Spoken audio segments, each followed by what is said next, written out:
Deodato 2 is a 1973 album by Brazilian keyboardist Eumir Deodato. Released on the CTI Records label, it was produced by Creed Taylor. I wanted to create a video about this album because it is such a fantastic example of jazz fusion, combining jazz, rock, funk, and orchestral elements. The combination of tight drum grooves, electric piano, and electric guitar creates a vibrant energy and a rhythmic drive that really energizes the whole album. 3 things I like about this album. 1. Prominent use of the electric guitar. One of the things I really appreciate about this album is the prominent use of the electric guitar. Specifically tracks like Super Strut, Do It Again, and Skyscrapers. They all feature some amazing guitar playing,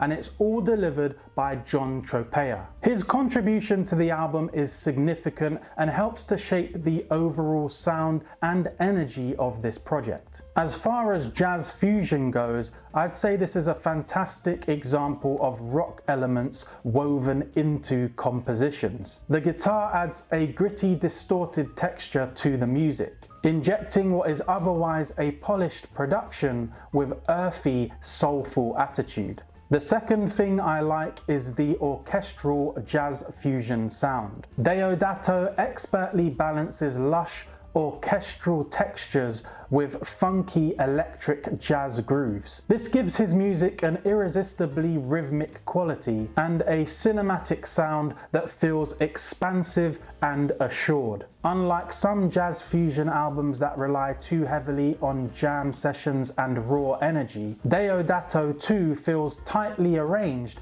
but without coming across as overly rigid. The orchestral parts are precise, but the rhythm section still brings funk and drive, offering both polish and pulse. The third thing I like is the groove and rhythmic drive. What really keeps Deodato 2 engaging is how tight and infectious the rhythm section is. The bass lines are thick and funky, the drums crisp and locked in, and the interplay between the percussion, the electric piano, and the guitar creates an irresistible sense of forward momentum. Even on tracks with dense arrangements, the groove never gets buried beneath the orchestration. It's what gives the album its vitality and danceable edge. One thing I wasn't keen on. At times the album can feel a little too polished or calculated. While the arrangements are impressive, it can come across as slightly too smooth or controlled, leaving less space for raw spontaneity or emotional edge. Compared to grittier jazz fusion or more open-ended improvisational records from the same era, Deodato 2 feels carefully crafted, almost as if designed for crossover success rather than deep artistic risk. That's not necessarily a negative, it's part of what gives the album its broad appeal. But for listeners seeking a rougher, more unpredictable energy, it may just feel a little too refined. Who would enjoy this album? Deodato 2 will appeal to jazz fusion fans who enjoy the combination of jazz, rock, funk, and orchestral sounds, as well as those who appreciate polished, sophisticated arrangements similar to those of Quincy Jones or Bob James. It's accessible enough for listeners who don't usually listen to jazz, offering strong grooves and melodic appeal, while also attracting those who are drawn to Latin or Brazilian influences in the rhythm and feel. Additionally, fans of cinematic or soundtrack-like music may enjoy its lush, dramatic production. To sum up my final thoughts, I would say that Deodato 2 is a polished, stylish jazz fusion album. It masterfully blends orchestral grandeur with funk-driven grooves and electric energy. While it may not break as much new ground as Prelude, it showcases Deodato's exceptional arranging skills and delivers an accessible cinematic sound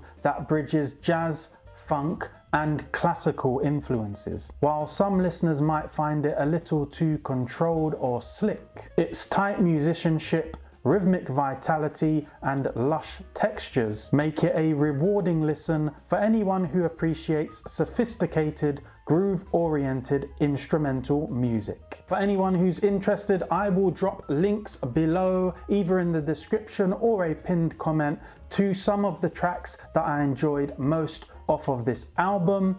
If you did like watching this video, give it a thumbs up, give it a like. Also consider subscribing to the channel for more jazz related content.